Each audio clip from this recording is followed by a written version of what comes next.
श्रीचैतन्यचैतन्यशलाकया चक्षुरुन्मिलितं येन तस्मै श्रीगुरुवे नमः। श्रीचैतन्यमनोभीष्टं स्थापितं येन भूतले स्वयं रूपः कदा मह्यं ददाति स्वपदान्तिकं।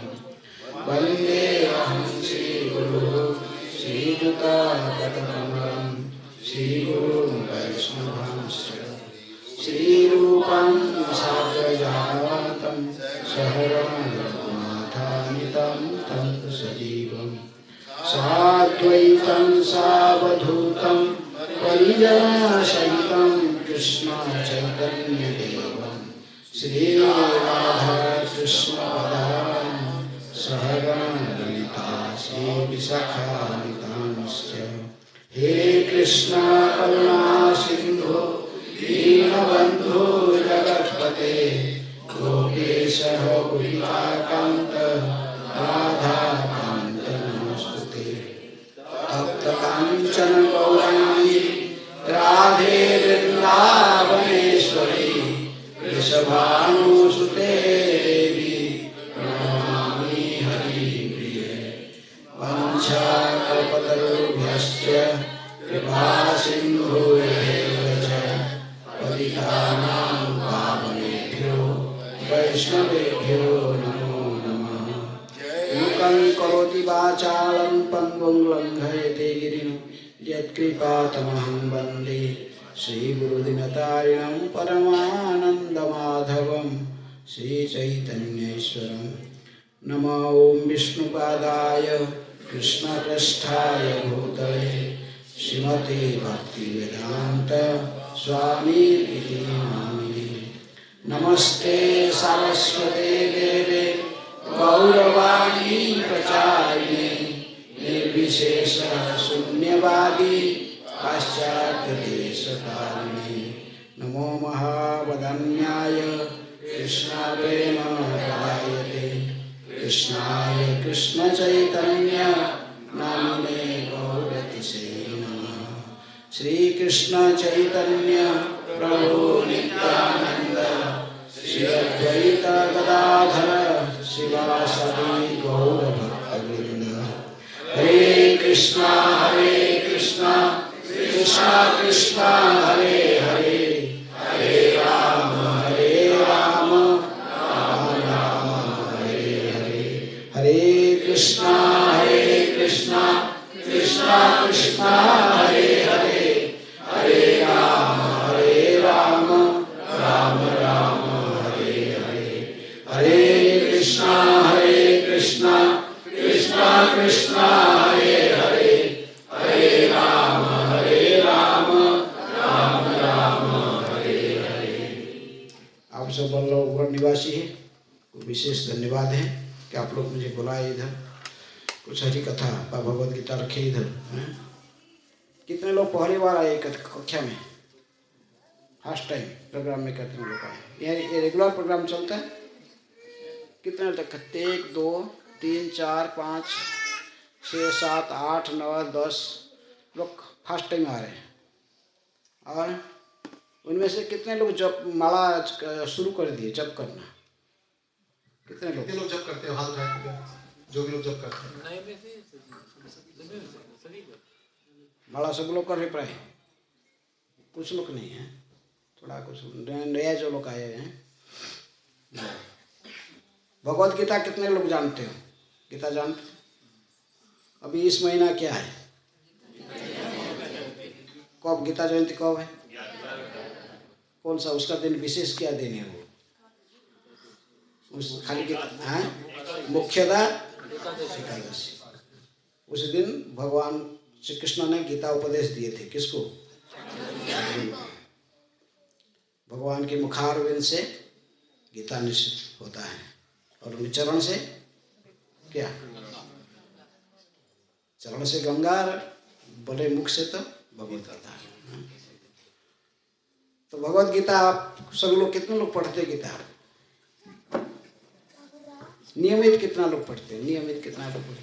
क्योंकि हमारे धर्म, ये हमारा सनातन धर्म के मुख्य धर्म ग्रंथ है। सर्वोपनिषद गाव दुग्धा गोपालनंदन पार्थ वत्सा सुधीर भोक्ता गीता अमृत इति महत्। सारे वे वैदिक ज्ञान का सार।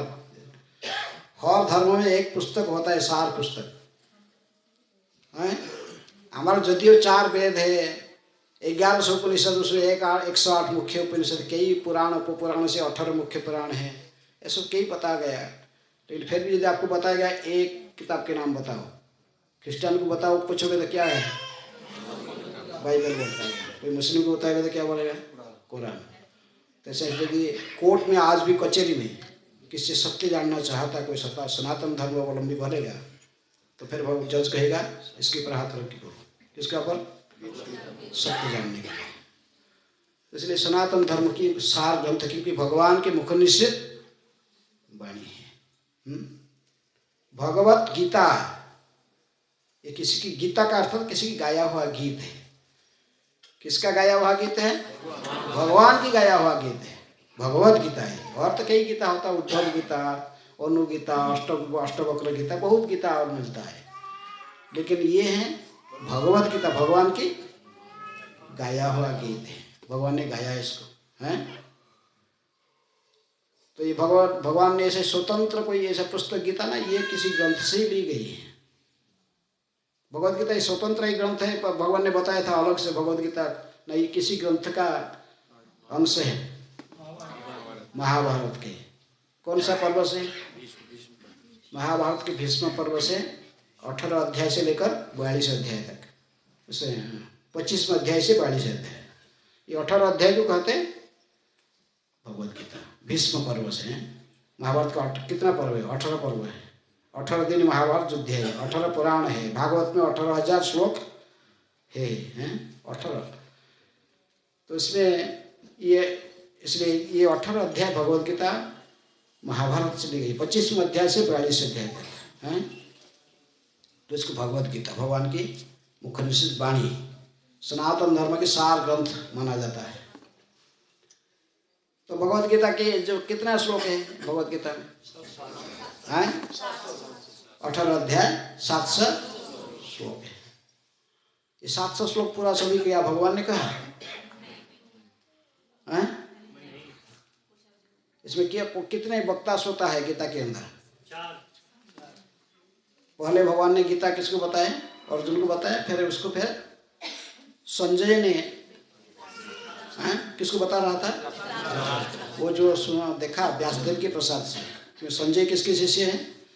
व्यासदेव जी के शिष्य है। इस व्यासदेव जी की विशेष कृपा होने के कारण वो कमरे में बैठकर सब देख रहा था।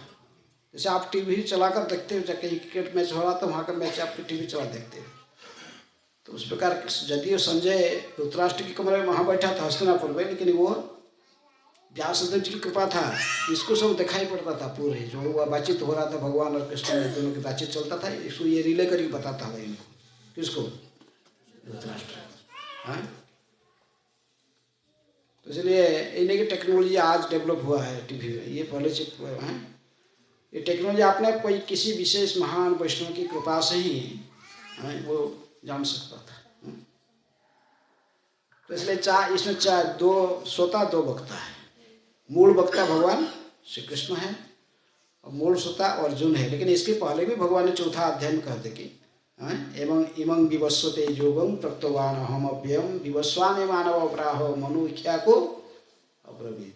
कि अर्जुन ये गीता तुझे बताने के पहले भी मैं सूर्यदेव विवस्वान को बताया था। अभी 40,000 करोड़ साल पहले सूर्यदेव विवस्वान को बताया था। विवस्वान ने अपने पुत्र वैवस्वत मनु को बताया, वैवस्वत मनु ने इसको अपने पुत्र इक्ष्वाकु को बताया। इस प्रकार सूर्यवंश की राज परंपरा से ये गीता चले आ रहा था। अभी आस्ते आस्ते समाज से लोप हो जाने के कारण तुमको माध्यम बनाकर दोबारा ज्ञान को दे रहा हूँ सारे मानव जगत के कल्याण के लिए। इसलिए भगवान अर्जुन बताया, उसी को सुन रहा था। संजय जो देख रहा था सुन रहा, दोनों वो उसको रिले करी बता रहा था। किसको? धृतराष्ट्र को। धृतराष्ट्र जन्म से अंधा था, केवल शारीरिक रूप में अंधा नहीं था, आध्यात्मिक रूप से भी अंधा था। इसका मोह था किसमें? अपने पुत्रों के प्रति है, जानबूझकर पांडवों के प्रति वो अन्याय कर रहा था। तो इसलिए भगवत गीता के सबसे पहला श्लोक किसके मुख से निश्चित होता है? धृतराष्ट्र ही पूछता है, क्योंकि कोई आचार्य लोग कहते कि विश्वनाथ चक्रवर्ती के साथ प्रकृति में है ये धृतराष्ट्र को चिंता आ गया जब भीष्मदेव 10 दिन 18 दिन का युद्ध में से 10 दिन पहला सेनापति थे। कौन? भीष्मदेव। तो भीष्मदेव को अपराजय है, इनको सारा जिंदगी में इनके जीवन काल में किसी ने अस्त्र से इनको पराजय नहीं किया, अपराजय है। महान भक्त भगवान की, महाजन है 12 महाजन से। अब वो जब सौसज्जा में सो गए उनको तो अभी इसको चिंता आ गया, ऐसा कैसा हुआ है? तो अभी इसको चिंता आया ये युद्ध कहाँ पर हो रहा है? धर्म क्षेत्र में। जो युद्ध जहाँ धर्म क्षेत्र में होता तो धर्म क्षेत्र है अनादिकाल से वो, और धर्म क्षेत्र में किसका जय होगा? तो मुझे पता था मेरे पुत्र से वो अधर्म के पक्ष में खड़े हैं। बड़ा तंत्र है, बड़ा भीष्मदेव जब गिर गए मैंने पराजय हो गया, अभी मेरे पुत्रों के क्या हालचाल है, क्या हो रहा है, इसीलिए पूछा। हाँ, धर्म क्षेत्र कुरुक्षेत्र अनादिकाल से धर्म क्षेत्र है। यहाँ पहले ब्रह्मा जी सृष्टि के प्रारंभ से भी यज्ञ किए थे, वहाँ ब्रह्म सरोवर है।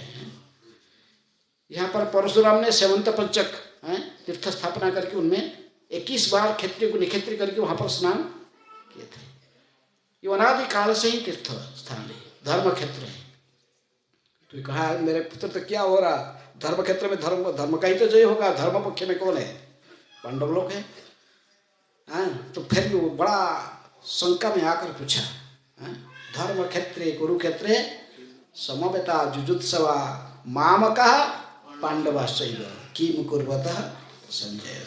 ये संजय मेरे पुत्र और पांडु के पुत्र एकत्रित होकर कुरुक्षेत्र में जो युद्ध के विलासियों पर खड़ा है तो क्या हो रहा है, क्या करे, वो जानना चाहता था। इसलिए भगवत गीता के सबसे पहला श्लोक है धृतराष्ट्र उवाच। वो पहला श्लोक और वही एक ही बार पूरा गीता में धृतराष्ट्र उवाच, और कहीं नहीं है। संजय उवाच के बाद, इसके बाद संजय उवाच। संजय लगभग भगवत गीता के 700 श्लोक में से 42 श्लोक लगभग आता, 42 बार आता क्या? संजय उवाच। इसी प्रकार फिर अर्जुन उवाच, अर्जुन प्रश्न पूछता है कि सारे वेद पुराण उपनिषद को यदि गाय के रूप में हम स्वीकार करेंगे, बछड़े के रूप में कौन है? अर्जुन है। गाय से दूध निकालने के लिए बछड़ा को पहले छोड़ना पड़ता है, थोड़ा मुंह थन लगाकर थोड़ा पीता फिर दूध देता गाय, इसलिए अर्जुन बछड़ा की भूमिका निभाए हैं। पार्थ वत्सा और आम सब खाने वाले सुधी भोक्ता, हम लोग दूध पीने वाले हैं, लेकिन दूध को दहन करने वाला कौन है? सारे वेद निछोड़ को दुग्धा गोपालानंदन, कौन? कृष्ण। वो स्वयं क्या करते हैं?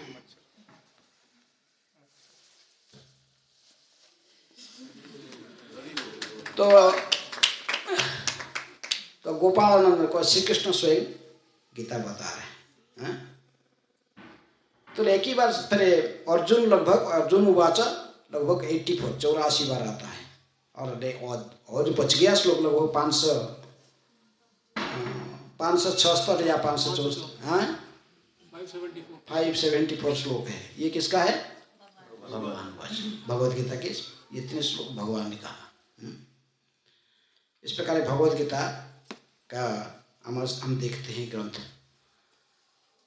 हमारे आचार्य लोग कहते हैं कि भगवद गीता का संपूर्ण ज्ञान को 18 अध्याय को भी आज 3 विभाग, मुख्य विभाग 3 रूप में करा जाता है।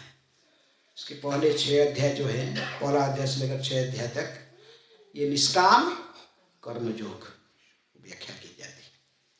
बीच के जो अध्याय 7वें अध्याय से लेकर 12वें अध्याय तक, इसमें भक्ति, विशुद्ध भक्ति की व्याख्या भगवान करते हैं। और अंत में जो है 13वें अध्याय से 18वें अध्याय तक दिव्य ज्ञान की चर्चा करते भगवान।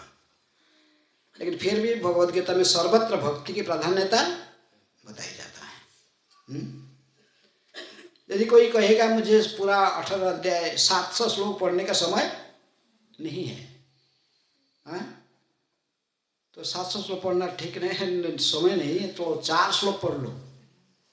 कि भगवान ने भगवद गीता को जो विवस्वान को बताए थे सूर्यदेव को 4 श्लोक में, चतुश्लोकी गीता कहते हैं इसको, 4 श्लोक में ही बता दिए, वो समझ गए।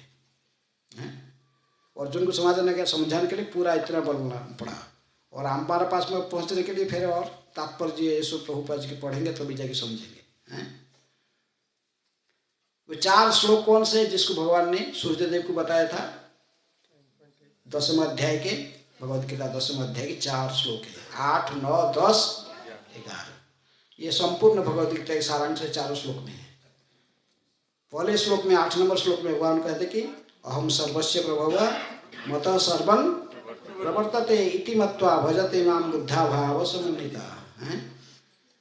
मैं सभी कारण के कारण है, सब कुछ मेरे से ही उद्भूत हुआ है। अहम सर्वस्य प्रभव, मैं सभी समस्त कारण सब कुछ मेरे से उद्भूत हुआ है। मैं ही सभी कारण हूँ। ये रहस्य को जो समझ लेता है वो ज़्यादा कुछ नहीं, मेरे भजन में युक्त हो जाता है, मेरे भक्ति में लीन हो जाता है।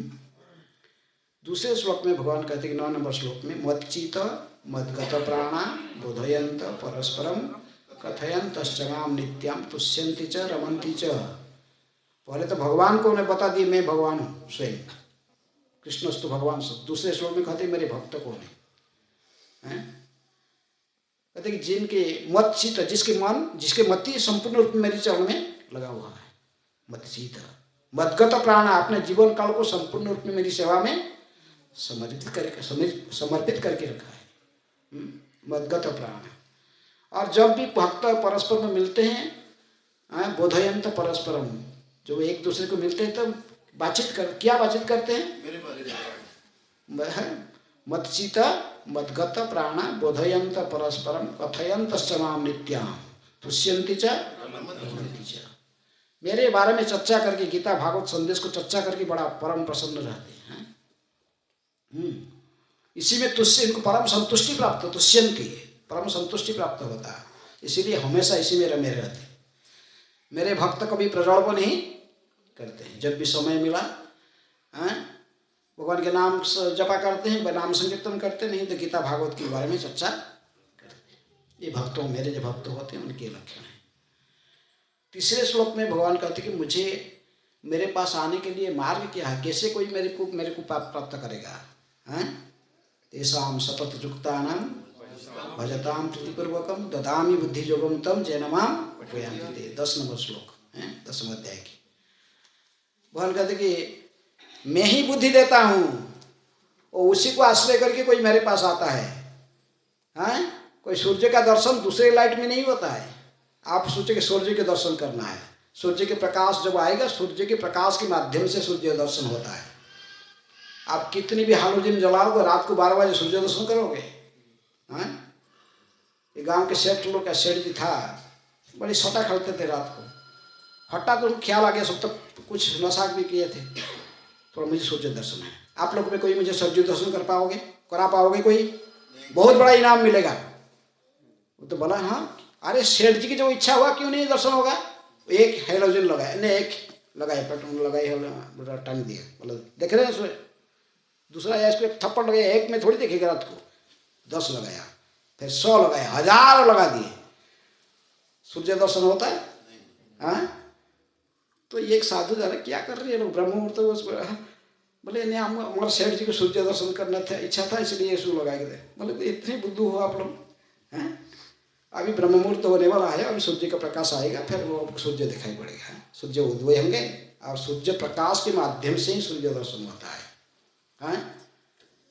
तो इसलिए भगवान कहते कि मेरे ही कृपा से ही मुझे कोई जानता है।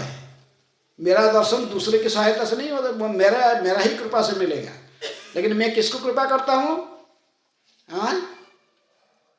वो माला के यहाँ से, वो माला के लिए आते सो, इसलिए इसको हटाए, फिर आप तो इसमें लिखे। तभी तेषां सतत युक्तानां भजतां, जो प्रीतिपूर्वक मेरी भजन करता है उसी को मैं बुद्धि देता हूँ। और मैं जो बुद्धि देता हूँ उसी को आश्रय करके कोई फिर मेरे पास आता है। मेरे शरणागत हुए बिना कोई मुझे नहीं समझ पाएगा भगवान का। इसलिए अंतिम में भगवत गीता में कहे कि सर्वधर्मान माम एकं। लेकिन यहाँ कहते कि जो मैं कृपा करता हूँ तो भी मुझे कोई दर्शन करेगा। हाँ, तीसरे श्लोक में भगवान को दर्शन करने की मार्ग क्या है, भगवान प्राप्त करने मार्ग भगवान ने स्वयं बताया। हाँ, वो जो प्रकृति में तेसाम सतत जुक्ता नाम, ये नहीं क्या एक दिन भजन किया दूसरा दिन और कुछ किया।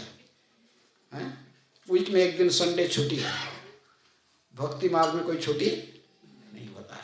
सतत जुक्ता नाम 24 आवर्स कृष्ण के चिंतन, कृष्ण की सेवा है, जो तल्लीन रहता है। अंतिम श्लोक में कहते कि भगवान मेरे भक्त को भी अज्ञान में नहीं रहता है। तेषाम एवानुकंपार्थम अहम अज्ञानजम तम नाशयामि आत्मभावस्थ ज्ञानदीपेन भास्वता। जो मेरी भक्त को भी अज्ञान में नहीं रहता है, मैं ही उसके हृदय में निवास करता हूँ, तो अंतःकरण से सारा अज्ञानता को नष्ट करके ज्ञान के प्रदीप को प्रज्वलित कर देता हूँ। इसलिए मेरे भक्त को भी अज्ञान में नहीं रहता है। जो मेरी भजन करता है, कुछ पढ़े ना पढ़े, लेकिन अंतःकरण से मैं सारे ज्ञान उसको दे देता हूँ, सो समझ जाता। सारे शास्त्रों की, सारे वेदों की, पुराणों की, गीता के सभी के सारांश उसको अपने आप प्रकट हो जाता है। इसलिए हमारे परंपरा में हम देख सकते कि आचार्य हैं, जैसे गौर कृष्णदास बाबू महाराज, आंकड़ा छपाने वाला, वो पढ़ने लगा रहता है, लेकिन ये सारे शास्त्र के सारांश को जानते थे। किसी व्यक्ति का कोई भी प्रश्न का उत्तर बता सकते थे। आचार्य में बैठे परंपरा में भक्ति सिद्धांत सरस्वती ठाकुर जैसे स्कॉलर है और उनका गुरु जी है। तो इसलिए भगवान ये 4 श्लोक में सारे गीता समझाया था सूर्यदेव गोस्वामी को, और उसी को एक्सपांशन करके फिर इतने सारे श्लोक आ गए। गीता के जैसे आप बोलो मेरे पास इतनी भी टाइम नहीं है, 4 श्लोक मुझे कि कोई और थोड़ा शॉर्ट करके बताओ। भगवान कहते ठीक है, फिर 2 श्लोक 18वें अध्याय के पढ़ लो, समझ जाओगी गीता। 18वें अध्याय की 65 नंबर और 66 नंबर श्लोक है। 65 नंबर श्लोक कहता कि मन मना भव मद भक्तो मद्याजी मान नमस्कुरु माँ में वैश्यसी सत्यम पे प्रतिजाने प्रियोसी में। मन में मेरी चिंतन करो सदा, मन मना, मुझे ही मन में सदा चिंतन करो। वाह, मैं जैसा गीता में उपदेश दिया हूँ, विश्वनाथ चक्रवर्ती ठाकुर उस कमेंट लिखते बोलते जैसे भगवान कहते कि इसका अर्थ भगवान कहते मैं जैसे गीता में निर्देशन दिया हूँ, इसी आधार पर तुम अपना जीवन का गतिविधि को निर्धारण कर दो, गीता के निर्देशन पर चलो। तो भगवान तेसम सतत जुक्ता नाम नहीं श्री क्या मन मना, मन में मेरे चिंतन करो। भव मत भक्तो, मेरा भक्त बनो, मन में सदा मेरे चिंतन करो। मन मना भव मत भक्तो, मेरा भक्त बनो।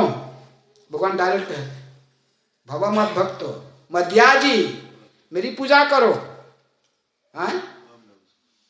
मांग नमस्कुरु, मुझे नमस्कार करो। डायरेक्ट भगवान कहते, भगवान गीता के सारांश को भगवान कहते कि देखो इसके ये 4 चीज यदि कहोगे प्रतिजाने प्रिय, उसमें तुम मेरी प्रिय बन जाओगे, मेरे पास आने के लिए योग्य बन जाओगे।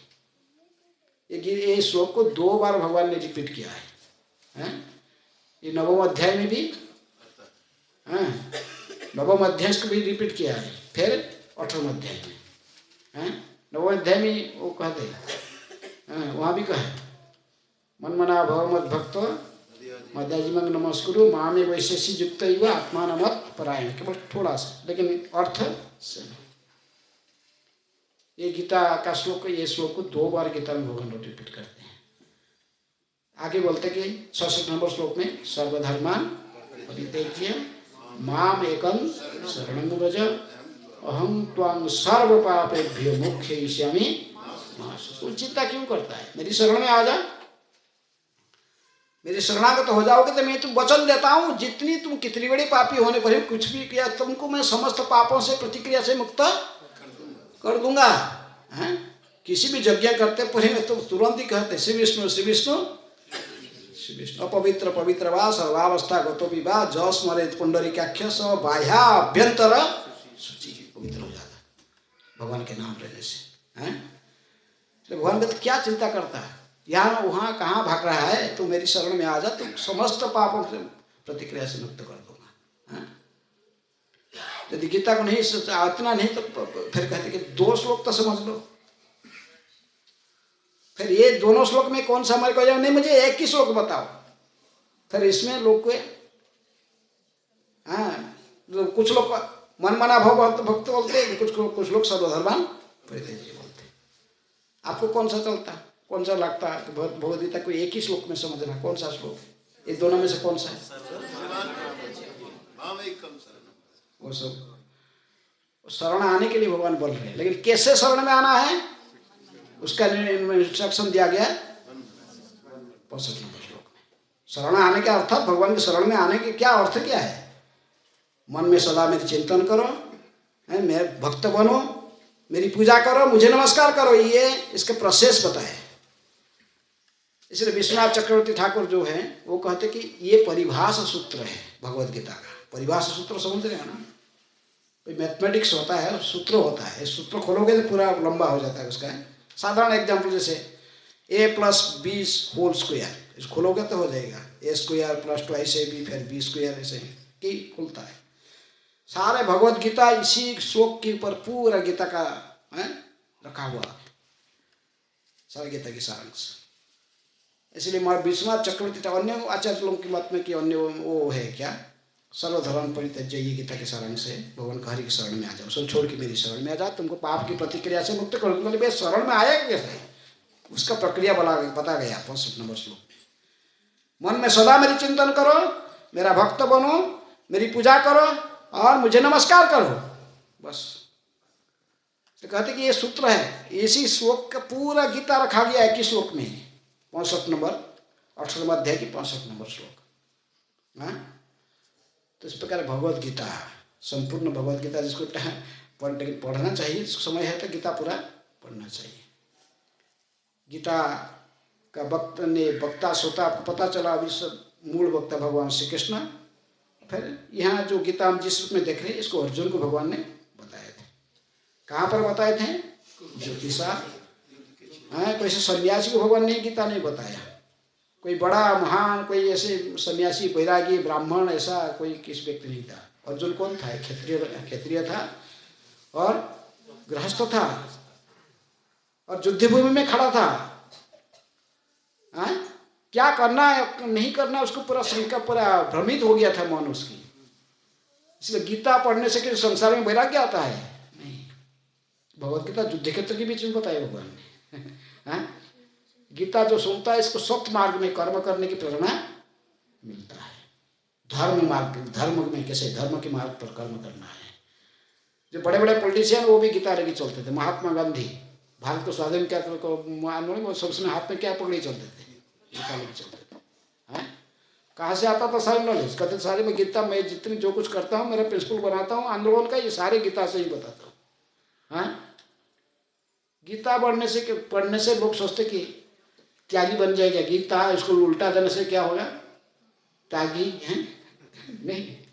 गीता पढ़ने से कोई त्यागी नहीं बनता है। गीता पढ़ने से सत मार्ग में कर्म करने की प्रेरणा मिलता है। धर्म की पथ में चलने की प्रेरणा देते भगवान। धर्म तो साक्षात भगवत प्रणीतम। इसलिए भगवद गीता के वक्ता कौन सा दिन बताए थे? एकादशी के दिन। हम एकादशी में व्रत रखते हैं, लेकिन एकादशी दिन में लड़ाई शुरू हुई। महाभारत का युद्ध उसी दिन स्टार्ट हुआ। कौन सा दिन? एकादशी का दिन है। दोनों सेनाओं के बीच में पांडवों की सेना, कौरवों की सेना खड़े हैं। कितना अक्षौणी सेना थे? 18 अक्षौणी सेना थे। 11 अक्षौणी कौरव पक्ष में, 7 अक्षौणी पांडव के पक्ष। पांडव पक्ष में कम सैनिक थे।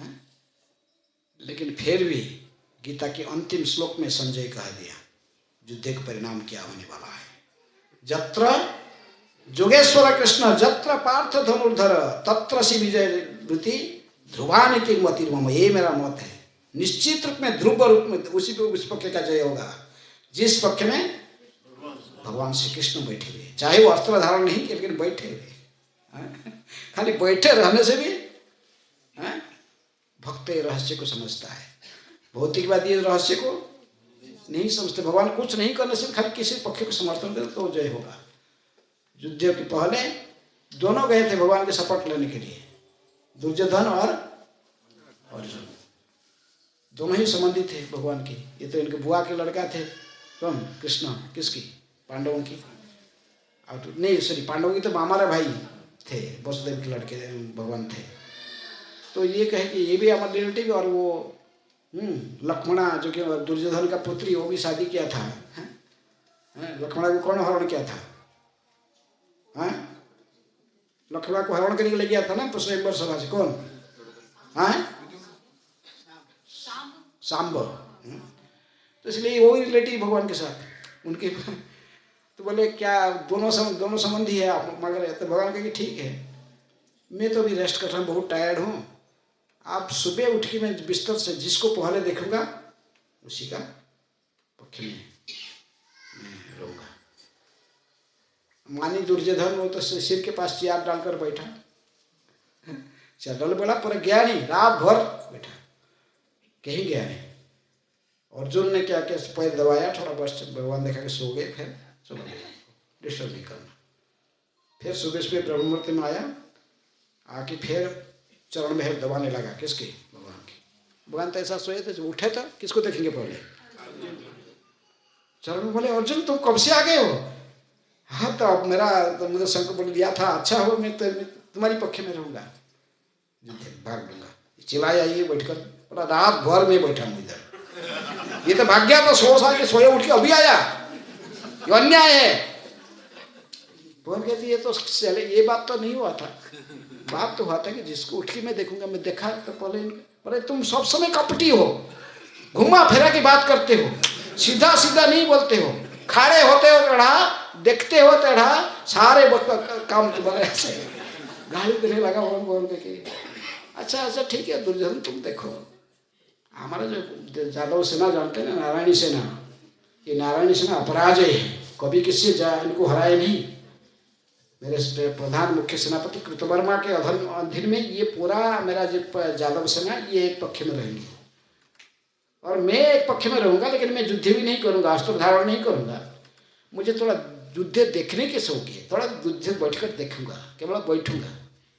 अभी तो चुन लो किसको रहेगा। भाई बेकार का आदमी, युद्ध भी नहीं करेगा, अस्त्र धारण नहीं करेगा, बड़ा कर दिया। लेकिन अर्जुन जानते थे, भक्त जानते भगवान की महिमा को, पर नहीं हमारे बस केवल भगवान को प्राप्त करके पांडव लोग बड़ा खुश हुए और पूरा सेना चला गया किसके पास? लेकिन भगवान जिस पक्ष में रहते हैं उसी पक्ष का ही विजय होता है, जय होता है, जस मिलता है, सभी प्रकार के सौभाग्य उसी पक्ष को प्राप्त होता है। तो इसलिए भगवद गीता का रहस्य को समझने के लिए संक्षेप में मैं बताया कर, इंट्रोडक्शन है भगवद गीता को आप मैंने पहले समझने के लिए। तो इसलिए आप भगवद गीता की अध्ययन करने का पहले थोड़ा बैकग्राउंड भी जानना चाहिए। ज्योतिष शास्त्र में जो कहाँ पर भगवद गीता बताया था, वक्ता कौन है, श्रोता कौन है, परिवेश क्या था, जानने के बाद फिर सबका वक्ता श्रोताओं के परिचय भी जानना चाहिए। तो फिर गीता के अंदर प्रवेश करेंगे, फिर गीता समझ सकते हो। आज संक्षेप में खाली इंट्रोडक्शन में बताया, अभी व्याख्या करने की ज़्यादा टाइम नहीं, क्वेश्चन आंसर बस। मैं आज गीता के श्लोक कैसे श्लोक लेके नहीं कर रहा हूँ क्लास, बोलो क्या प्रश्न उत्तर कुछ इसके लिए? किसी को प्रश्न है तो महाराज जी से पूछ सकते हैं, उनके सामने का नाम उठा सकते हैं। भगवान गीता में बताया कौन सबसे प्रिय है भगवान का?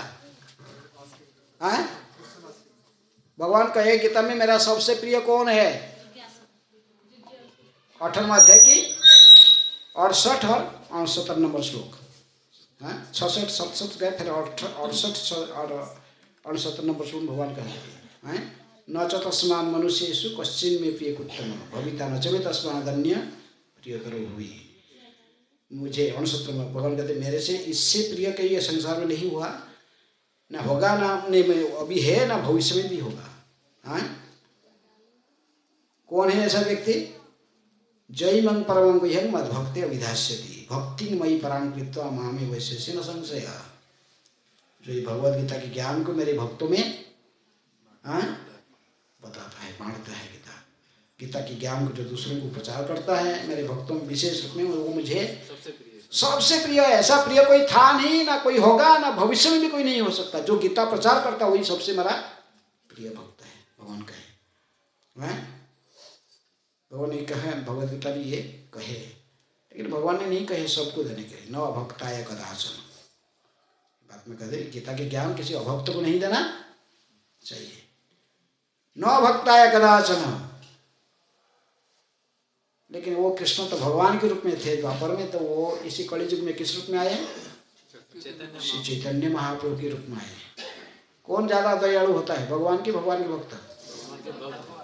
श्री चैतन्य महाप्रभु को आके वही कृष्ण आए जो भक्त के रूप में आए, तो कहे जारे देखो तारे कह कृष्ण उपदेश, हमारा आज्ञा है गुरु भया तारो ही देश। मेरा गुरु, मेरे आदर्श से गुरु बनो, गीता सबको दो, जारे देखो तारे कह, भक्त भक्त। तो हम गीता वितरण किसके आदेश पर करते हैं? चैतन्य महाप्रभु के आदेश। जो कहेंगे जारे देखो तारे कह गीता उपदेश, नहीं कृष्ण उपदेश। इसलिए गीता वितरण चलता है। और उसी मूवमेंट का चैतन्य महाप्रभु के संकीर्तन आंदोलन के मुख्य पुरोधा व मुख्य सेनापति के रूप में कृष्ण कृपा स्मृति अभय चरणारविंद भक्ति वेदांत स्वामी प्रभुपाद। चैतन्य महाप्रभु खाली कही के चले गए, पृथ्वी ते आछे जत नगरादि ग्राम सर्वत्र प्रचार होइबे मोर, जितने गांव शहर पृथ्वी में सर्वत्र हरिनाम संकीर्तन गीता का प्रचार होगा, प्रत्येक गांव शहर में सर्वत्र होगा। इस कैसा होगा लोगों को कुछ पता नहीं चलता था। अब कितने लोग प्रयास किया, भारत के बाहर कोई आचार्य पहले गए नहीं। शंकराचार्य, रामानुजाचार्य, माधवाचार्य, विष्णु स्वामी, निम्बार्क, ये कोई भी भारत भूमि से बाहर निकल के नहीं गए प्रचार के लिए हैं।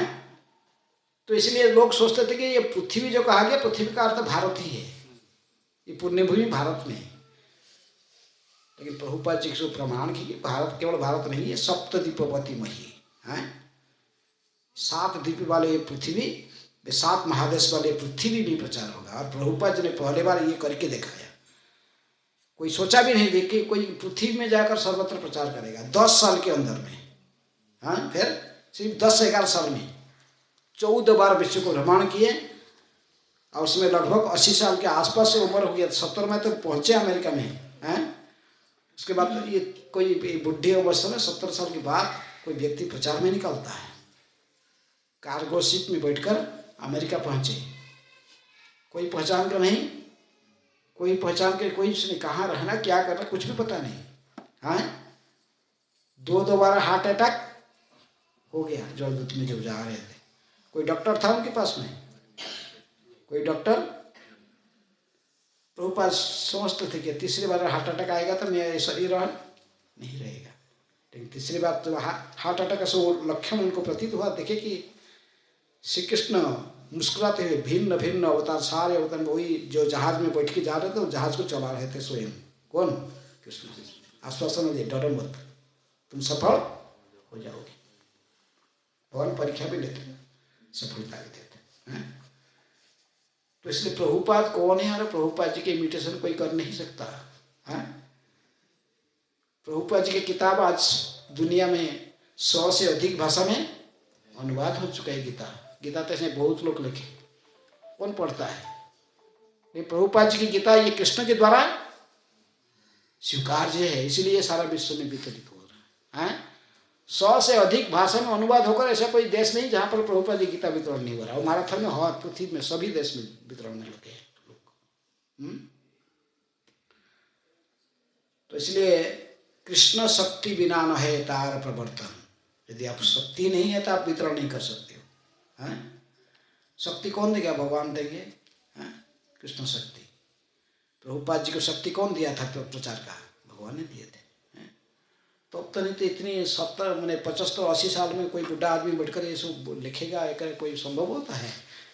प्रभुपाद जी कहते मैंने क्या करता हूँ, मैं कुछ नहीं किया हूँ। किताब कृष्ण बोलते थे, मैं केवल लिखता था निमित्त मात्र। जैसे अर्जुन निमित्त बनकर युद्ध में भाग लिया था, भगवान अर्जुन को कहते निमित्त मात्र भव सव्यसाची। तुम क्या युद्ध करो, क्या करना, जो करना मैं ही करूंगा, तुम निमित्त बनो और जस लाभ करो बस। इसी प्रकार प्रभुपाद जी ने अपने को कर्ता नहीं समझे। जो कर्ता अभिमान से मुक्त हो जाता है, भगवान इसको पूरा जानता है कि सब करने कराने वाला कौन होता है। उसको सारे सफलता भगवान देते हैं, जो पूजा मान प्रतिष्ठा से मुक्त हो जाता है।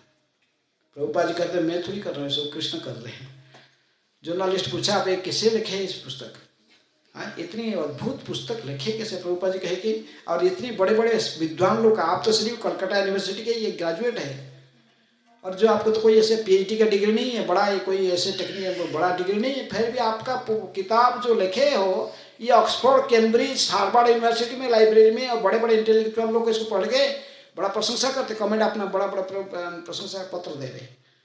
ये अब कैसे लिखे? प्रभुपाद जी कहे कि Krishna was prompting, I was writing. भगवान बोल रहे थे, मैं लिख रहा था। इसलिए किताब कोई साधारण नहीं है। कृष्ण के द्वारा शक्ति प्राप्त है, तभी तो ये किताब सर्वत्र प्रचार हो रहा है। तो इसलिए हम जानना चाहिए किताब का प्रचार करना। प्रभुपाद जी कहते कि if you want to please me, distribute my books. मैं पूछता था प्रभुपाद आपको हम कैसे प्रसन्न कर पाएंगे? भक्त की प्रसन्न नहीं करने से भगवान मिलेंगे नहीं। जस्य प्रसादात भगवत प्रसाद, जस्य अप्रसादान, तो कैसे आप आपको प्रसन्न कर पाएंगे? प्रभुपाद जी कहते कि if you want to please me, distribute my books. Gita वितरण करो, मैराथन अभी है, पुस्तकों बांटोगे तो मैं प्रसन्न होऊंगा। तो किताब के वितरण, भगवान भी कहते कि जो ये किताब गीता का ज्ञान को दूसरों को प्रदान करता है, उससे प्रिय मेरा कोई नहीं है। भगवान के शुद्ध भक्त श्रील प्रभुपाद जी भी कहते कि जो गीता के वितरण करेगा वो मुझे प्रिय बनेगा। आप यदि भगवान को प्रसन्न करना चाहते हैं, उनके शुद्ध भक्त प्रभुपाद जी को प्रसन्न करना चाहते हैं, सभी को अवश्य भगवद गीता का वितरण करना चाहिए। चारों प्रिंसिपल के ऊपर प्रभुपाद ने इस्कॉन को स्थापना किया है। Books are the basis, teaching is the essence, purity is the force, utility is the principle. तुम प्रचार करोगे तो ज्ञान तो कुछ होने, तब तो प्रचार करोगे। कहाँ से ज्ञान मिलेगा? बुक्स को पढ़ो, मेरे किताब को पढ़ने से उसमें से सारे ज्ञान मिलेगा। भगवद गीता को पढ़ो भक्ति वेदांत तात्पर्य के साथ, फिर प्रचार में निकालो। Preaching is the essence. पढ़ के क्या करोगे? नहीं, वो ज्ञान मिला जो, इसको दूसरों को पहुंचाओ, प्रचार करो। और जब प्रचार करोगे तो आपको शुद्धता कहाँ से मिलेगा? मॉर्निंग प्रोग्राम अटेंड करो। मॉर्निंग में उठकर मंगला आरती अटेंड करना, जप करना, 16 माला पहले कंप्लीट करो। इसी से तुम्हारा शुद्धता बढ़ेगा। भागवत डेली कक्षा में यदि होता तो बैठो, नहीं तो 1-2 पेज भागवत पहले पढ़ के जाओ, गीता भागवत कुछ पढ़ के फिर प्रचार में निकलो। इसी माध्यम से तुम्हारा शुद्धता मिलेगा। शुद्धता बढ़ेगा तो फिर आप प्रचार कर पाओगे। Purity is the force. ये केवल बिजनेस सोचकर खाली मैंने कंपटीशन करके मुझे ज़्यादा करूँगा, ऐसे रजोगुण से प्रभावित होकर करने से ये ऐसे नहीं। स्थिते सत्वे प्रसिद्धति, सत्व गुण में रहो, मॉर्निंग प्रोग्राम कंप्लीट करो, प्रसाद खाओ, प्रेम से जाओ, अपने को कर्ताभिमान से मुक्त रखो। करने कराने वाला वही होता है कृष्ण, आपका निमित्त बनो। तो इसे भावना लेकर फिर गीता लेकर प्रचार में निकलना है, तभी सफलता मिलती है। इसलिए प्रभुपाद ने इसको बताया, गीता ये पुस्तक वितरण करना। और सारे भागों, सारे पृथ्वी में से हजारों रिकॉर्ड है कैसे किताब वितरण। अभी तो समय नहीं है, सारे बता नहीं सकते हैं। किताब वितरण की कई कहानियाँ सब है, भगवान किस प्रकार भक्तों को विपद से रक्षा करते हैं। रशिया में, कम्युनिस्ट कंट्री में किताब पहुंच गया है। किताब कहीं नहीं पहुंच, चाइना, राशि चाइना, सब कम्युनिस्ट कंट्री में बना है दूसरी लिटरेचर, लेकिन वहाँ भी जाकर गीता, प्रभुपाद जी पहली बार रशिया में गए, वहाँ तक कि लिटरेचर लेना मना नहीं है, कोई मना है, कोई नहीं है सकता कुछ। और 7 दिन का वीसा के बोले कि प्रोफेसर कोटोस्की को मिलने के लिए प्रभुपाद जी की इन्विटेशन था, वो गए थे, मॉस्को यूनिवर्सिटी का प्रोफेसर है। 7 दिन की वीसा कमेंट केवल दिया, 7 दिन को मिलना फिर वापस आना। प्रभुपाद जी पर सेक्रेटरी गया उनके साथ, और बस माता जी उन्होंने गृहस्थ थे, श्याम सुंदर प्रभु, मालती माता जी दोनों गए। और मालती माता जी क्या कहते थे, उसको गीता डेली पढ़ना, तो इसलिए वो स्लीपी बैंक का अंदर ये गीता को रख के फोल्डिंग करके ले गई थी। प्रभुपाद जी ने जाकर अमेरिका में बस 3 दिन हो गया, कोई मिलना नहीं आ रहा, क्या है, और ना इंडियन खाना मिल रहा है। और बड़े उनका सेक्रेटरी इसलिए ढूंढ रहे थे कुछ इंडियन मार्केट कहाँ है, कोई चावल आटा ये सब मिलता है। वो तो सब आलू खाने वाले और उनका फूड अलग है। तो बोले तो देखे दो व्यक्ति आ रहे, दोनों को पकड़ा। एक इंडियन जैसे इंडियन था और दूसरे तो वहीं का था, दिख रहा है, गोरा दिख रहा है एक दूसरे। दोनों आ रहे थे, उनको पूछा है आप लोग तो इंडिया, आप तो इंडियन जो था पूछे, हमारे गुरु जी भी इंडिया से है, हमारे जो स्पिरिचुअल मास्टर है ऐसी भक्ति वेदांत स्वामी प्रभुपाद इधर है, और वो लेकिन इंडिया में फूड हमको चावल कहीं मिलता नहीं है, दाल ये सब कैसे उनका हमें कुकिंग करेंगे उनके लिए। बोला हमारे मेरे पिताजी यहाँ के एम्बेसडर है, इंडिया का एम्बेसडर रशिया के लिए, तो इधर है हमारे घर में है सब, आओ तुम मेरे साथ चलो, दे दूंगा सब आपको, चावल दाल सब मेरे माँ को कहकर दिला दूंगा बस। लेकिन कहे कि नहीं तो आप लोग को थोड़ा पहले मिला देता हूँ स्वामी जी, चलिए पास में है यही बस। तो उन दोनों को लेके गए प्रभुपाद जी के पास। प्रभुपाद जी देखे दोनों व्यक्ति आ रहे हैं मेरे पास, 3 दिन की बाद कोई मिलने आया, पर इतना खुश हो गए, पूरे बड़े प्रसन्नता के दिख रहे थे। दोनों गए, बैठ गए प्रभुपाद जी के सामने बैठे, प्रभुपाद जी उनको प्रचार करना शुरू किया। ये इंडियन लड़का को सुनता, बोला ये सब हम बहुत जानते हैं, वो कृष्णा राम ये सब बहुत सुनते हैं, गीता हम सुने। वो गए इधर उधर अन्य मनुष्य को देख रहा था इधर उधर, लेकिन ये ध्यान से सुनने लगा रशियन लड़का जो बैठा था।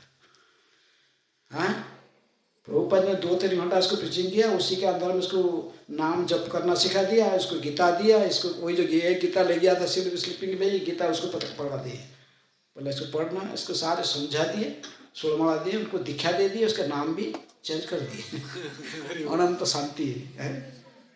पहला रशियन डिसाइपल एक ही है, प्रभुपाद जी ने एक ही शिष्य रशिया में बनाए थे, लेकिन वो एक ही व्यक्ति वो गीता को रशिया में प्रिंटिंग करके और पूरा बम विस्फोट जैसा पूरा रशिया में इतना बड़ा मूवमेंट व्याप्त हो गया। हाँ, कृष्णा जहाँ प्रचार करने का चाहेंगे कम्युनिस्ट गवर्नमेंट कहाँ रोक देगा, चाहे भक्तों को उन्होंने कितना सताया, बहुत भक्त जान भी दिए लेकिन छोड़े नहीं। कम्युनिस्ट गवर्नमेंट ही हट गया।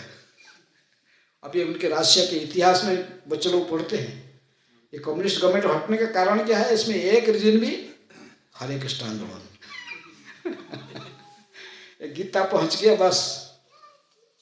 हाँ, तो इसलिए हमें सभी प्रभुपाद जी को प्रसन्न करने के लिए गीता का प्रचार में लग जाना चाहिए। भगवद गीता के प्रचार में सभी को भाग लेना चाहिए। हाँ, तभी भगवान प्रसन्न, प्रभुपाद जी को प्रसन्न करेंगे तो उनके शुद्ध भक्त प्रसन्न होंगे तो कृष्ण प्रसन्न हो जाएंगे। हाँ,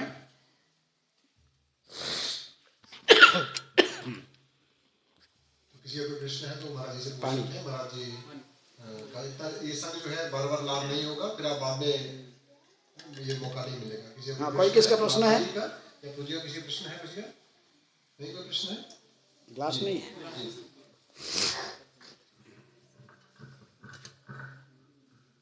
सो पानी नहीं पिएगा, ठंडा पानी, ये गर्म पानी रखा, मैं गर्म पानी पीता हूँ।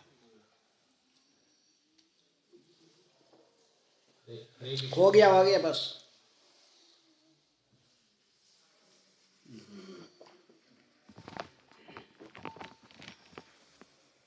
प्रश्न उत्तर। हरे कृष्णा महाराज जी, एक क्वेश्चन प्रभु जी, जैसे महाराज जी जैसे हम उसमें निकलते हैं प्रचार के लिए, तो हमें भक्त भी मिलते हैं, भक्त भी मिलते हैं, तो भक्त और भक्त में कैसे भेद करें, कैसे भक्त और भक्त को कैसे समझे? जैसे प्रचार के लिए निकलते हैं तो प्रथम दृष्टि में तो पता नहीं लगता। गीता बांटने का सबको देना, जो गीता लिया वही भक्त है। हाँ, जारे देखो तारे कह कृष्ण उपदेश। हाँ, कृष्ण का कहे कि भक्तों को देना, लेकिन चैतन्य महाप्रभु को सबको देना। ये आंदोलन चैतन्य महाप्रभु के आंदोलन है, संकीर्तन आंदोलन है। हैं, तो इसलिए भक्ता भक्त क्या है, इसमें जो भी प्रचार में निकले सबको दो। भक्त जो है तो उसके साथ उसको आप जानोगे कृष्ण नाम लेता है। हाँ, तिलक कंठी ये सब बाह्य रूप से इसमें आपको उनको परिचय मिलेगा, और थोड़े मिलोगे जुलोगे तो उसका आचरण व्यवहार से आपको पता लग जाएगा। भक्त है तो भक्त आपको ये प्रचार करने के लिए भक्त अभक्त को ढूंढते ढूंढते आप टाइम से जाएगा, आप कुछ प्रचार नहीं कर पाओगे। हाँ, ये नहीं देख, प्रभुपाद जी देख रहे थे कि रशिया में कौन भक्त है कौन अभक्त है। जारे देखो तारे कह, प्रभुपाद जी भक्तों को प्रचार किया ना क्या। रशिया में अमेरिका में गए तो सब हिपी आते हैं, उसको भक्त था ना क्या। आप भक्त बनो और दूसरों को भक्त बनाओ। हाँ, ठीक है, आप भक्त बनो और दूसरों को भक्त बनाओ। हरे कृष्ण। हरे कृष्णा महाराज जी, आपके चरणों में दंडवत प्रणाम। महाराज जी, हम भक्ति में आगे जा रहे हैं या पीछे जा रहे हैं, कैसे पता लगाएं? आप खा रहे हो कि आपका पेट भर रहा है कि नहीं, आप दूसरे को पूछ रहे हो? मेरा पेट भर रहा है कि नहीं, खा रहे हैं ना आप खुद ही। भक्ति जब कर रहे हो आगे, भौतिक इच्छाएं कम जाएगी, भगवान के प्रति आपका आसक्ति बढ़ेगी। भक्ति परेशान और भव विरक्ति है। भक्ति जो करता था आस्ते आस्ते संसार के प्रति उसकी वैराग्य भावना आएगी। तो भक्ति भगवान के प्रति जो हमारा आकर्षण बढ़ेगा, संसार के प्रति आकर्षण घटेगा। इसलिए भक्ति जो करता है तो वो उसको पता चलता है। विशेष रूप में भौतिक दुनिया संसार में सबसे बड़ा जो मुझे किसी लिए संसार में बार बार जन्म मृत्यु चक्र में आते हैं। 84 लाख जोनी में भी जितनी भी जीवात्माएं घूम रहे हैं, सभी को आकर्षण है। पुरुष को स्त्री में, स्त्री का पुरुष में। ये आकर्षण नहीं रहेगा तो आपको जन्म चक्र में नहीं आना पड़ेगा। और जब भक्ति करोगे तो ये आकर्षण आस्ते आस्ते घट जाएगा। आप पहले इंद्रिय तृप्ति कर रहे थे, स्त्री पुरुष में परस्पर उपभोग करने की जो भावना है वो कृष्ण की तरफ ट्रांसफर हो जाता है। जो कृष्ण के प्रति आकर्षण हो जाएगा, संसार के प्रति आकर्षण घटेगा। सबसे बड़ा जो कारण है सेक्स डिजायर। प्रभुपाद जी सीधे ओपनली कह देते हैं, ये है स्त्री का आकर्षण पुरुष के प्रति, पुरुष का आकर्षण स्त्री के प्रति। ये आकर्षण से मुक्त हो जाएगा व्यक्ति जो भक्ति में आगे बढ़ेगा। गोदास से गोस्वामी पद को आएगा। गोस्वामी का अर्थ ये होता है जो इंद्रिय को संयमित करके रखा, भगवान के चरण में लगा के रखा है। जो इंद्रियों की दास है वो है गोदास है, जो अपने इंद्रियों की बात में ही चलता है। भगवान की भक्ति में आगे बढ़ेगा तो इंद्रियों की बात नहीं सुनेगा, कृष्ण की बात सुनेगा, इनके शुद्ध भक्त के गुरु की बात में चलेगा। ठीक है। हरे कृष्णा महाराज जी। महाराज जी, जैसे भौतिक आकर्षण भी कम होता है, फील होता है, पर अगर माला हमारे समय पे नहीं हो पा रही है किसी रीजन से, तो क्या ये भी वो रीजन बनता है कि भक्ति में पीछे जाने गया कुछ? माला में आकर्षण नहीं हो रहा तो नहीं होगा। नहीं, समय की वजह से, समय का थोड़ा तो मतलब नहीं, ये आपका पहला ड्यूटी है। 16 माला कंप्लीट मिनिमम है, मैक्सिमम नहीं है। प्रभुपाद जी आकर अमेरिका में पहुंचे, कहे इनको 64 माला जब करना। मेरे शिष्य लोग पूछे जो स्वामी जी हमें आप क्या शिष्य बन सकते? प्रभुपाद जी कहे हाँ बनोगे, आपको 4 रेगुलेटरी प्रिंसिपल फॉलो करना पड़ेगा। नशा नहीं करना, जुआसटा नहीं खेलना, मांसाहार नहीं करना, अवैध संग से मुक्त रहना। इसके बाद माला पर 64 माला जप करना पड़ेगा। उनका गुरु का स्टैंडर्ड है भक्ति सिद्धांत सरस्वती का। तो उन्होंने कहा 64 माला माने 8 घंटा माला लेके बैठना पड़ेगा जप करना। ये इम्पॉसिबल है स्वामी जी, ये हमसे नहीं होगा। तो प्रभुपाद जी कहे कि ठीक है, कम से कम 32 माला करो। वो 1 सप्ताह गए, 1 सप्ताह वापस आए, कहले ये भी नहीं हो रहा हमसे। वो सच कहते, वो लोग चीटिंग नहीं करते। 32 माला भाई हमसे नहीं हो पाता। प्रभुपाद जी ने सोचे, फिर भगवान को प्रार्थना की, उनके लिए कहा कि मिनिमम 16 माला, मैक्सिमम नहीं, मिनिमम 16 माला करो। और जो माला का जप ने आप लोग को सत्वगुण में नहीं होने से नहीं कर पाओगे, तो रजोगुण के होने के कारण ये जो बच गया 6 घंटा 8 घंटा, इसको सेवा में लगा। डायरेक्ट प्रभु कृष्ण के लिए कुछ सेवा करो।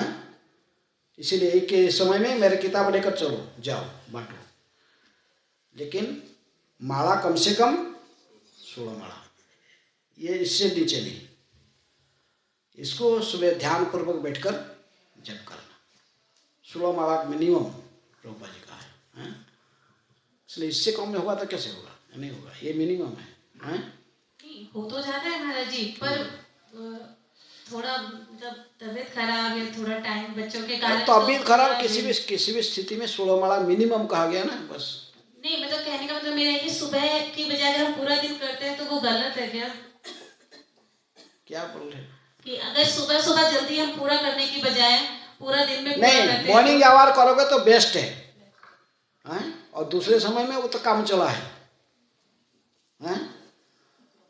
उस समय आपका कंसंट्रेशन इतनी अच्छा नहीं रहेगा, कृष्ण चरण स्मरण नहीं होगा इतना। सुबह सुबह मन पूरा निश्चल रहता है, उस स्थिति में जप करना।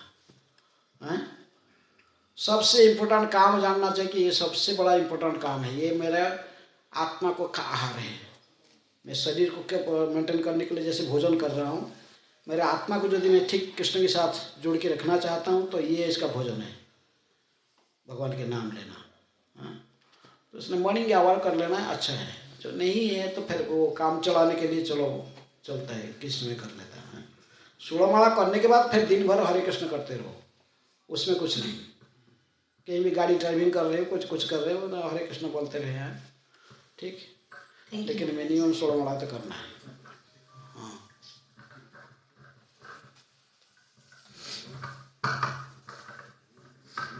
हरे कृष्ण प्रभु जी, दंडवत प्रणाम। गृहस्थ जीवन का सपोर्ट ना मिलने के कारण बहुत मुश्किल हो रहा है। क्या क्या मुश्किल हो रहा है? माला नहीं कर। हमारा आचार्य परंपरा में एक आचार्य बैठते हैं, कौन गृहस्थ है, कौन? भक्ति विनोद ठाकुर, मजिस्ट्रेट थे हैं। उनको 6 घंटा कोर्ट में जाना पड़ता था, मजिस्ट्रेट थे और वो 6 घंटा कोर्ट में ड्यूटी करते थे। परिवार में उनके 10 बच्चे थे, 10 से ज़्यादा बच्चे थे, 2 शादी किए, 2 पत्नी थे हैं। एक पत्नी में देहांत हुआ, फिर 2 शादी किए। इतनी बड़ा फैमिली को लेकर वो रहते थे, मजिस्ट्रेट की ड्यूटी करते थे, फिर परिवार को चलाते थे। फिर उनके पास में इतने समय कहाँ से होता था? 100 से अधिक पुस्तक, अमूल्य पुस्तक लिख कर दिए हैं हमारे परंपरा में हैं। इनको 7वें गोस्वामी कहते हैं, 7th गोस्वामी। 6 गोस्वामी वृंदावन के यदि लिस्ट में लेने बाद वंदे रूप सनातन और रघुज गो जीव गोपाल को, इसके बाद जब 7वां स्थान में किसको चुनने के लिए आपको ढूंढने के वैष्णव लोग, फिर उनके नाम आ जाता। कौन? श्री भक्ति विनोद ठाकुर हैं। गृहस्थ जीवन में थे ना, समय को रूटीन बनाओ। भक्ति विनोद ठाकुर रूटीन बना के रखते हैं, 24 घंटा कैसे उपयोग करना है। एक क्षण भी वैष्णव के पास में इसको बिना भक्ति के अलावा दूसरे काम में लगाना नहीं, कैसे करना। समय का बहुत मूल्यवान है समय, और इसे समय को ठीक से उपयोग करना, रूटीन बना के पूरा है। समय यदि आप ठीक से उपयोग करोगे, बहुत समय मिलेगा आपको। तो उन्होंने इतने बड़ा परिवार में रहकर परमहंस स्थिति में आचार्य की भूमिका निभाए हैं। और इतनी पुस्तक, 100 पुस्तक लिख कर गए, वो लिख के दिए, अंग्रेजी में, बंगाली में, सब भाषा में। आप ये सब भगवान को प्रार्थना करो, सब उपाय बताएंगे। सर्वस्य चाहं हृदि सन्निविष्टो मत स्मृति ज्ञानम बोहनम च, सबके हृदय में बैठा हूँ। लेकिन मेरे से ही स्मरण करने का शक्ति, विस्मरण का शक्ति और भूल जाने का शक्ति नहीं, विस्मरण ज्ञान, ये सब मैं ही देता हूँ अंतःकरण से। मेन बात है हम शरणागत होना, हम मैं और मेरा भाव को उठाना। गृहस्थ है तो मत सोचो घर आपका है, इसलिए घर में केंद्र में भगवान को रखना। इसलिए कहा जाता है गृहस्थों को अपने घर में डेटी रखना है, तभी हमारी चेतना का शुद्ध होगा। हम सोचेंगे घर हमारा मेरा थोड़ी है, घर इनकी है। मैं तक यही पीढ़ी रहा, और कितनी पीढ़ी ये घर में आएंगे जाएंगे, लेकिन ये बैठे रहेंगे। कृष्ण को मालिक समझो हैं। जब कृष्ण के शरणागत हो जाओगे, सारे मार्ग भगवान ही क्लियर कर देंगे हैं। और कोई प्रश्न है?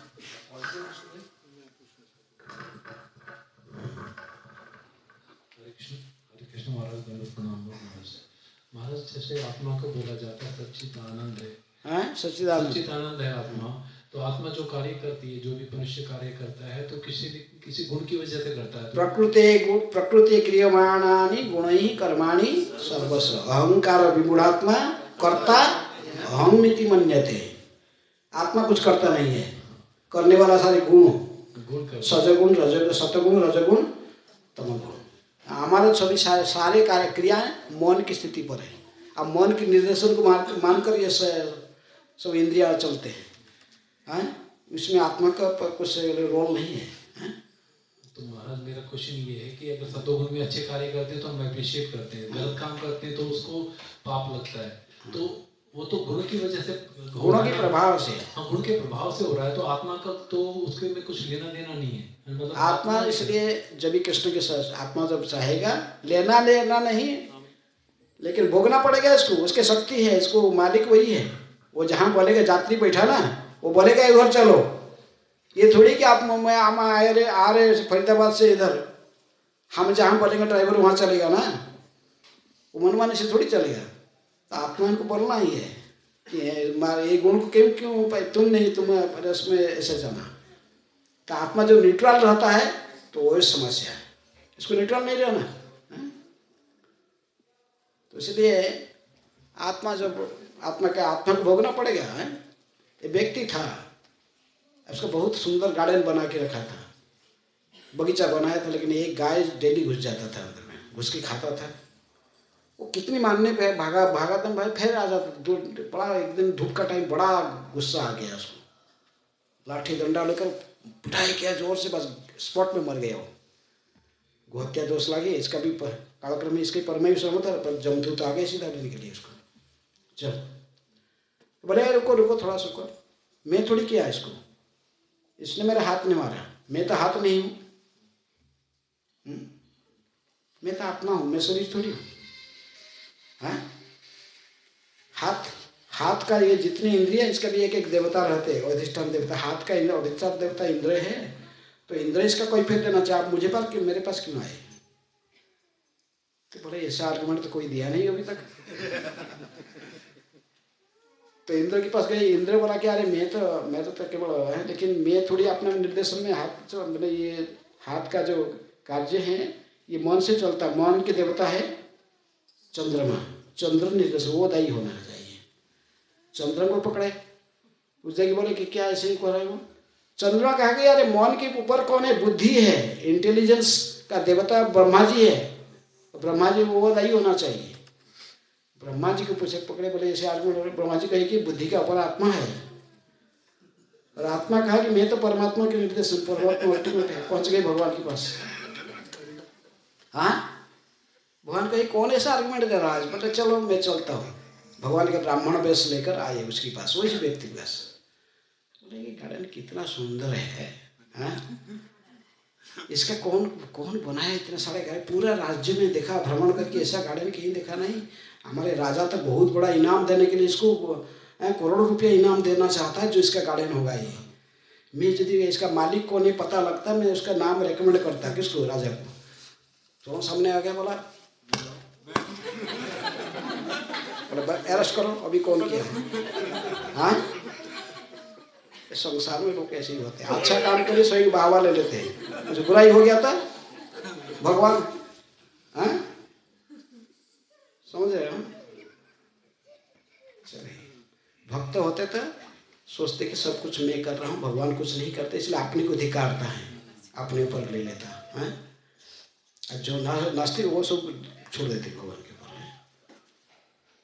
महाराज मतलब हमें कोशिश करनी चाहिए कि हम सतोगुण में आए और भक्ति करें, मतलब भक्ति करें तदा रजस्तम भावा कामो लोभादयश्चये चेतयेतैर अनाविद्ध स्थिते सत्वे प्रसिद्धति। सप्तगुण से भक्ति की प्रारंभ होती है। सप्तगुण की भोजन, सप्तगुण में आने के लिए सबसे पहले आहार को शुद्धि करो, संग को शुद्धि करो। आहार संग बहुत बड़े प्रभाव डालता है, हैं? क्या खा रहे हो देखो। रजोगुण के आहार खाओगे तो आपके चेतना रजोगुण में ही होगा। आप यदि शराब पियोगे, मांस खाओगे, आपका पैर अपने आप प्रोस्टिट्यूट के घर में जाएगा। लेकिन आप यदि मिल्क खाओगे, दूध पियोगे, फल खाओगे, आप भक्तों की संगति में रहो, फिर आपकी मन अपने आप भगवान की सेवा में लगेगा, हैं? भक्ति में लगेगा। ठीक है, भगवान इसके तीनों प्रकार के आहार बोलते हैं, सत्वगुणी आहार, रजोगुणी आहार, तमगुणी आहार, ऐसा बताए गुणत्रय विभाग जो गए गीता में। हाँ, क्या है? कौन पूछ रहे हैं? हाथ उठा दो।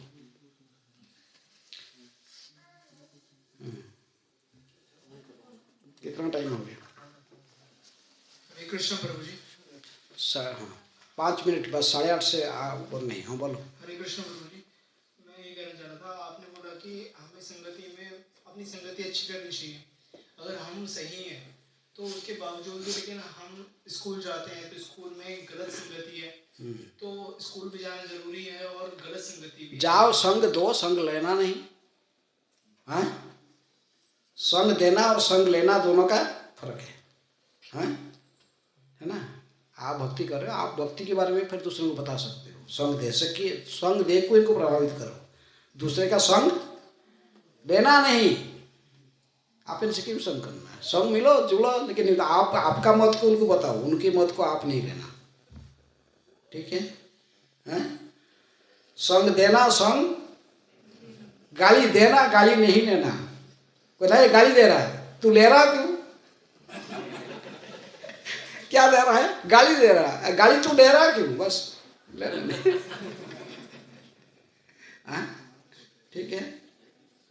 और कोई प्रश्न है? हाँ जल्दी, पीछे पीछे।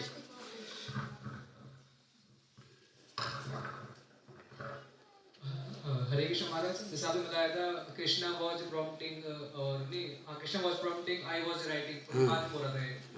तो मतलब इसके बारे में समझा नहीं ज्यादा, मतलब उनके मन में से बोल रहे थे, मतलब कैसे बोल रहे थे? प्रभुपाद जी का सेक्रेटरी जी उसको क्लियर करने के लिए बोला कि हमारे गुरुजी, क्योंकि जर्नलिस्ट पूरा समझ नहीं, बोला क्या भगवान स्वयं गॉड बोल रहे थे, लिख रहे थे, क्या बोल रहे थे, साइलेंस हो गया। तो प्रभुपाद के सेक्रेटरी थे तमाल कृष्ण गोसाई महाराज, वो बताए कि इसका अर्थ है भगवान सबके हृदय में रहते हैं, हमारे गुरु जी के हृदय में भी बैठे परमात्मा रूप में, वो अंतकरण में जैसा बुद्धि दे रहे हैं वो इसी प्रकार लिख रहे हैं। प्रभुपाद जी कहे कि आई डू नॉट से this, don't speculate, Krishna was directly prompting and I was writing. बस प्रभुपाद जी क्लियरिफाई किए हैं। इसलिए किताब को प्रभुपाद जी के सर्वेंट है, सुतकीर्ति प्रभु से हम वृंदावन में क्लियर, तो कहते हैं हाँ, प्रभुपाद जी कहते थे कि मैं जो किताब लिखने के लिए बैठता हूँ रात में, प्रत्येक दिन रात को प्रभुपाद जी 10 से 4 बैठकर पुस्तक लिखते थे पूरी रात। मैं जब किताब लिखने जाता था पहले से कृष्ण आके वहाँ रहते थे। तो इसलिए प्रभुपाद कौन है हम इनको समझना इतने आसान नहीं है। प्रभुपाद बोल के भी नहीं गए, पूछे भविष्य से लोग प्रभुपाद आप कौन है, कि आपको प्रभुपाद कहे कि समय आने पर आपको समझ में आएगा, तुम्हारे अभी तुम लोग को जानने के लिए योग्य नहीं हो। मैं यदि कौन है बता के जाऊँगा, फिर आप लोग स्पेकुलेट करके सब अपना अपना परिचय बताओगे, हैं बात में सब प्रतीत हो जाओगे, फिर हास्यास्पद बनेगा संस्था। प्रभुपाद को भी नहीं बोले अपना परिचय है, बोले समय आने पर आप योग्य बनोगे तब ये रिवील होगा। ठीक है। हरे कृष्ण महाराज। महाराज जी माता जी हैं, आपसे दीक्षा भी लेने के लिए आगे प्रयास कर रही हैं, आप कुछ कृष्ण महाराज जी दंडवत प्रणाम। महाराज जी मेरा एक प्रश्न था कि जैसे हम भजन करते हैं, भक्ति करते हैं, तो कुछ महीने 2 महीने बहुत अच्छा चलता है, लेकिन फिर उसके बाद 10-12 दिन फिर थोड़ा सा डाउन होने लग जाता है। जो भक्ति का हमने स्टैंडर्ड मेंटेन किया 1-2 महीने बहुत अच्छे से, ये बार साल 1.5 साल से मेरे साथ ऐसे ही हो रहा है। जो बीच में ब्रेक आते हैं 10-12 दिन से बड़ा परेशान रहती हूँ, फिर मुझे 12 दिन के बाद होश आता है, 12 दिन अरे ये क्या कर रही हूँ मैं, डाउन जा रही हूँ। भक्ति जो करते हैं इसका मतलब नहीं कोई दुख नहीं आएगा। है कुंती महारानी क्या प्रार्थना करती है, विपद संतु है तत्र तत्र जगत गुरु, हे प्रभु हमको ज़्यादा से ज़्यादा विपद दीजिए। जब ज़्यादा से ज़्यादा संकट में आते, विपद में आते, ज़्यादा आप स्मरण होते हो। भक्त सदा ज़्यादा से ज़्यादा कृष्ण को स्मरण करेगा। भक्त विपद को हटाने के लिए भगवान को नहीं बोलता, बोलते आपको हमको वही विपद देते रहे हो, हमें उसी को लाइक करते, हमें इस हस्तिनापुर के सिंहासन नहीं चाहिए, हमको यहाँ बैठा के आप चाह रहे द्वारका। हाँ ये नहीं, आप सदा हमारे पास रहो। आप कब हमारे पास सदा रहते हो जब हम संकट में विपद में रहते हैं। इसलिए भगवान जानबूझकर भक्तों को कभी कभी संकट देते हैं कि भक्त उनके ज़्यादा स्मरण करें। प्रभुपाद जी को क्या संकट है, सब कुछ चला गया उनके। भगवान के कहते कि जदहंग अनुगुणामी हरि से तदहंग सनई, सारे छीन लेता हूँ, उससे वो ज़्यादा से ज़्यादा मेरी चरण में निवेश हो जाता है। इसलिए भक्त का इसके डिपेचलित नहीं होता है। सुखे दुखे समकृत्वा लाभा लाभो जया जय हो। तो इसलिए इसमें विचलित नहीं होने का। यही तो परीक्षा है, आप कैसे भगवान के स्मरण करते हो। जो सच्चे भक्त पांडवों की तरफ वो कभी नहीं भगवान को इसके लिए नहीं बोले कि हमको राज्य में देश नहीं, वो कहे कि नहीं हमको कुंती महारानी कहती कि ज़्यादा विपद दो और ज़्यादा हम आपको स्मरण करेंगे। ठीक है। हरे कृष्ण महाराज। महाराज ये पूछ रहे हैं कि भगवदगीता 11वें दिन शुरू हुई, जिसे आप बताया 10वें दिन के बाद ये गीत शुरू किया, कुछ आचार्यों होने से पहले ही कुछ लोगों के आचार्यों की मत है कि भीष्मदेव के पतन होने के बाद धृतराष्ट्र चिंतन आया, तो भी पूछता है प्रश्न धर्म क्षेत्र कुरुक्षेत्र समझ, क्योंकि भीष्मदेव के पता में जो अपराजय थे और उनकी युद्ध क्षेत्र में जो पराभव ऐसे ही प्राप्त हुआ, तो उसको चिंता आया। नहीं तो वो सोचता था हमारे पक्ष में ही जय होगा लेकिन अभी जो भीष्मदेव की पराजय, तो भी उन चिंता, अच्छा ये ऐसा क्यों हो रहा है, धर्म क्षेत्र कुरुक्षेत्र ये घटना हो रहा है, ये धर्म का क्षेत्र है या धर्म का जय होगा। तो भी इसको चिंतन आया। ऐसे ही कुछ आचार्यों की बातें हैं, ठीक है, कमेंट्री में लिखते हैं।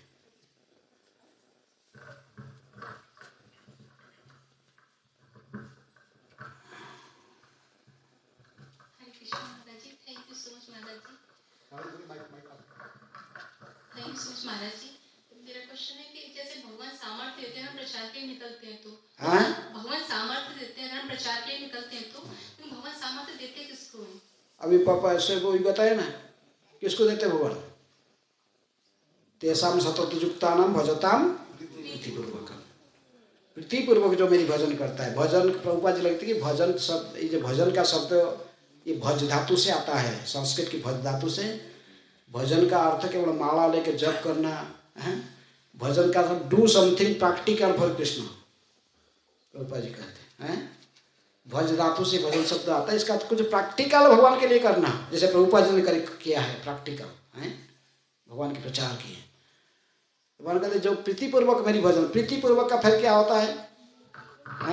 प्रेम से जो करता है। तीनों लोग कोई मंदिर के सुबह सुबह जाता है, मंगल आरती देखता है कि वो मंदिर में कुछ फंक्शन था कोई, इसलिए सब सो गए लेट में, और कोई झाड़ू भी लगाए नहीं, सुगंधा पड़ा हुआ है इधर उधर, और अभी डटी के दर्शन करने वाला। तो जो व्यक्ति एक है उसको कहता कि एक वही झाड़ू लगाता है, लेकिन नया भक्त है इसलिए लगाना पड़ेगा, अरे टेम्पल को चल लो, उसको झाड़ू लगाने की इच्छा नहीं होता है, नहीं तो निकाल देंगे मंदिर से। इसलिए जाके बाध्यता से झाड़ू लगा, गाली देता जो लगाया इसको, सारे सो रहे मुझे लगा दिया इसमें झाड़ू लगा, गाली देता है और करता है। ये सेवा इसको प्रीतिपूर्वक नहीं करते। दूसरा के भक्त है जो कि ड्यूटी समझकर कर लेता है, चलो मंदिर में रहना कुछ ना कुछ करना पड़ता है, मेरा ड्यूटी दिया तो ये सेवा से कर लेता हूँ, ये भी प्रीतिपूर्वक नहीं है। दूसरे के ही भक्त पहुँचता है, दिखता तो रहा नहीं भगवान का मंदिर मेरे लिए भगवान ने कितना अच्छा सेवा दे दिया। आज मुझे मंदिर का झाड़ू लगाने परिष्कार करने में आज मुझे मौका मिला है, बड़े प्रेम से झाड़ू लेता है, हरे कृष्ण गाते हुए बड़े प्रेम से झाड़ू लगाता है, सफाई कर देता है। इसी को कहते हैं प्रीतिपूर्वक। भजताम प्रीतिपूर्वक ददामि बुद्धि योगम, इसको मैं बुद्धि देता हूँ कैसे मेरे पास आएगा। हाँ, जो प्रीतिपूर्वक करता है, गुरु कृष्ण को प्रसन्न करने के लिए जो इसको प्रेम से करता है, उसी को भगवान बुद्धि देते हैं।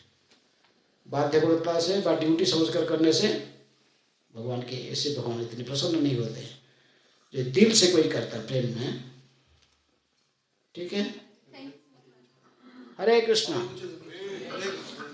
हो गया, बस समय हो गया, मेरे को जाना है, कल बहुत काम है मेरे। हाँ, हरे कृष्णा महाराज जी। हाँ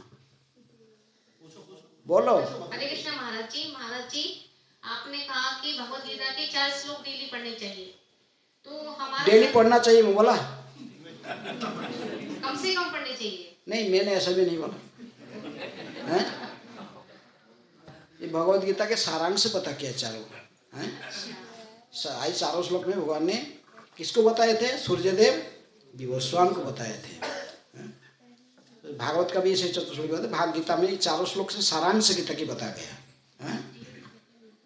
लेकिन इसका अर्थ भी समझना है, पढ़ने से कुछ नहीं, तोता की तरफ राम राम रटना, लेकिन आज दिल्ली आ गया था बस राम नाम नहीं टटेगा वो। तो गीता कैसे विषय नियमाग्रह होकर पढ़ने से कुछ नहीं होता है, इसका अर्थ समझना और जीवन में उतारना है, ठीक है। हमारा संस्कृत उच्चारण सही नहीं है प्रभु जी, तो हम हिंदी में कर सकते हैं? किसी भी भगवान सभी भाषा समझते हैं। जितनी भी भाषा है दुनिया में सब भाषा भगवान को समझना आता है। इनको हिंदी, रशियन, बंगाली, चाइनीज, कोई भी भाषा में बोलो, तुम्हारा अंतःकरण की भावना को समझते हैं, अंतर्ज्ञानी है। सारे भाषा सब कुछ उनसे ही आया है और सब उनको समझ में आता है, ठीक है। लास्ट क्वेश्चन महाराज जी प्रणाम। महाराज जी, मेरा प्रश्न ये है कि जैसे आप चैंटिंग करते हो तो 1-2 माला तो अच्छी होती है, उसके बाद बिल्कुल मन नहीं होता है, रोज का यही होता है मन ही, मतलब तो इसलिए आप प्रयास करोगे तो जप करने के लिए नामाचार्य हरिदास ठाकुर नाम के आचार्य कहते हैं, वो उदाहरण दिखाते जप कैसे करना है, आचार्य आचरण करके सिखाते हैं। वो कैसे जपते थे? तुलसी के सामने आपके शुद्ध भक्तों की संगति में जब करोगे आपके मन उनकी प्रभाव है, संग से का प्रभाव को मिलेगा, फिर कर पाओगे। तुलसी महारानी कोई शुद्ध भक्त है न हो, आपको डाउट है कि लेकिन तुलसी महारानी के कोई डाउट नहीं है, वही शुद्ध भक्त है। उनके पास में बैठ कर उनकी प्रार्थना करके उनके पास में बैठ कर तुलसी में जलदान करके उनके पास में बैठ कर जब करोगे और उनकी कृपा की प्रार्थना करोगे, तुलसी महारानी मेरे ऐसे मेरी कोई योग्यता नहीं है, आपकी कृपा होगा तो मैं थोड़ा जब कर पाऊँगा, फिर आप जब ठीक करोगे हैं। ऐसे प्रभुपाद जी के विग्रह के सामने बैठकर भगवान के विग्रह के सामने जप करोगे तभी आपके माइंड रहेगा। वैष्णव की संगति में बैठकर जप करोगे हैं, ठीक है। जप करने का संग का प्रभाव बहुत डालता है ऊपर है। ओके,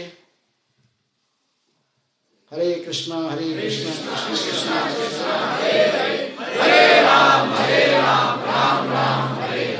महाराज जी का बहुत बहुत भगवत